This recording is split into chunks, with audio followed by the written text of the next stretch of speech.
Tim penyelamat gabungan Basarnas terus melakukan evakuasi santri korban ambruknya bangunan Ponpes Al-Khozini, Sidoarjo. Keluarga korban berharap pencarian pada hari ini membuahkan hasil. Diperkirakan ada puluhan korban yang masih tertimbun reruntuhan bangunan.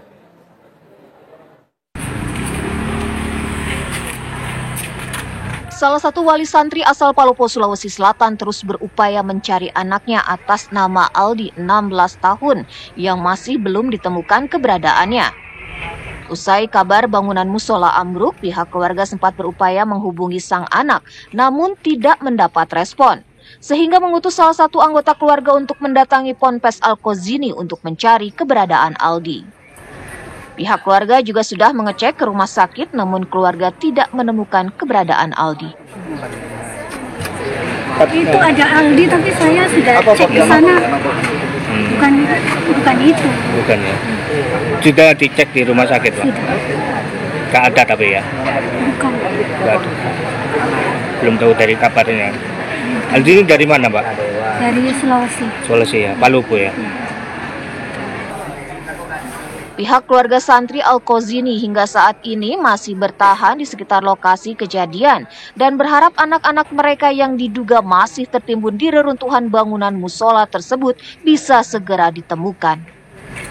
Dari Surabaya, Jawa Timur, Sandi Irwanto, TV One mengabarkan. Upaya evakuasi dan penyelamatan korban ambruknya bangunan Ponpes Al-Khozini, Sidoarjo hingga kini masih terus dilakukan. Dan informasi selengkapnya akan disampaikan oleh rekan kami, ada Goldi Gumilang langsung dari Sidoarjo, Jawa Timur. Goldi, bagaimana proses yang dilakukan petugas pada saat ini? Selamat sore rekan dan juga pemirsa, petugas tim SAR gabungan masih berjibaku untuk melakukan proses evakuasi.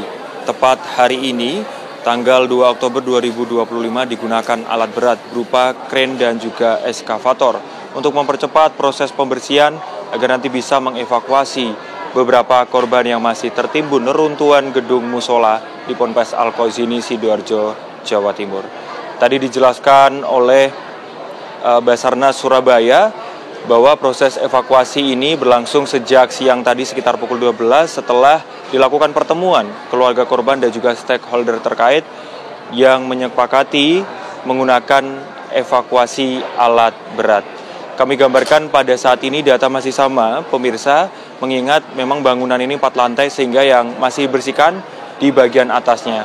Dan memang estimasi diperkirakan akan dilakukan secepat mungkin supaya korban yang berada di runtuhan ini bisa segera dievakuasi dan bisa dipulangkan ke keluarga masing-masing. Tadi juga dijelaskan pada saat konferensi pers, kurang lebih masih ada 59 korban yang masih dalam pencarian. Ini tentu jumlah yang cukup besar pemirsa dan memang diperlukan upaya dan juga tindakan yang secepat mungkin agar puluhan korban ini segera bisa dievakuasi sesegera mungkin. Selain itu juga kami gambarkan di lokasi ini di posko yang didirikan oleh tim SAR gabungan, di mana keluarga korban masih menanti kabar dari anaknya maupun saudaranya yang belum ditemukan. Dan memang pemirsa, posko ini didirikan untuk pendataan dan sejauh ini data yang telah terkumpul, jumlah korban yang sudah terdata masih di angka 108 dengan rincian 5 orang meninggal, sisanya masih ada yang dirawat dan juga ada pula yang sudah dipulangkan ke keluarga masing-masing. Selain itu juga tadi ada beberapa pejabat publik yang hadir di sini seperti Menko, kemudian juga ada Gubernur Jawa Timur, Kepala BNPB dan juga Kepala Basarnas. Mereka mengatakan bahwa akan berkonsilasi ataupun berkoordinasi supaya proses evakuasi menggunakan alat berupa kren dan juga eskavator ini bisa berjalan dengan baik.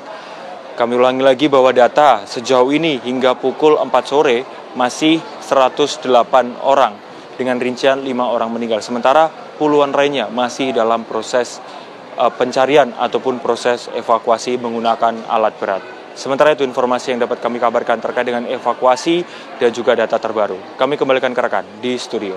Ya, Goldi, sedikit saja tadi Anda mengatakan bahwa evakuasi hingga saat ini sudah menggunakan sejumlah alat berat, alat kren ini sudah dioperasikan. Apakah ada kendala yang sejauh ini ditemui oleh petugas?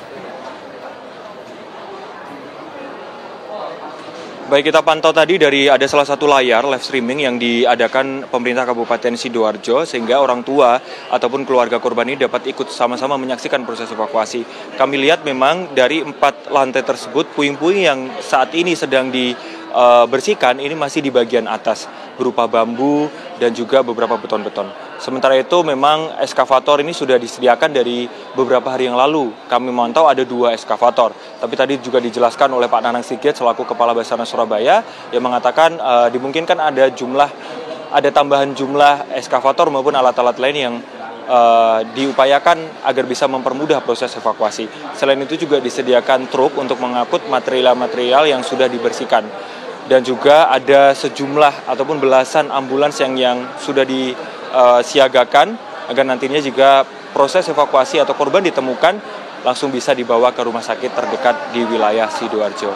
Untuk kendalanya masih sama, bahwa memang bangunan ini ambruknya posisinya pancake, jadi reruntuhan ini terfokus pada bagian tengah sehingga beberapa petugas SAR ataupun petugas tim SAR gabungan yang saat ini berupaya membersihkan dikerahkan untuk membersihkan yang bagian atas dulu, rekan dan juga pemirsa, sehingga nanti jikalau sudah dibersihkan akan dilakukan pemotongan beberapa bagian beton yang nantinya akan diangkut menggunakan kren dan juga eskavator dan akan dibersihkan sehingga nanti di lantai pertama yang memang disinyalir sebagai tempat paling banyak korban masih tertimbun di lantai 1, tempat musola di mana pada hari Senin kemarin tragedi runtuhnya musola gedung di Ponpes Al-Qos ini terjadi. Dan hingga saat ini masih ada puluhan korban yang masih diupayakan untuk diselamatkan sesegera mungkin. Rekan. Baik, terima kasih Goldi Gumilang. Kita mengharapkan upaya pencarian ini juga bisa membuahkan hasil, seluruh korban bisa ditemukan. Goldi Gumilang, informasi langsung dari Sidoarjo, Jawa Timur. Terima kasih.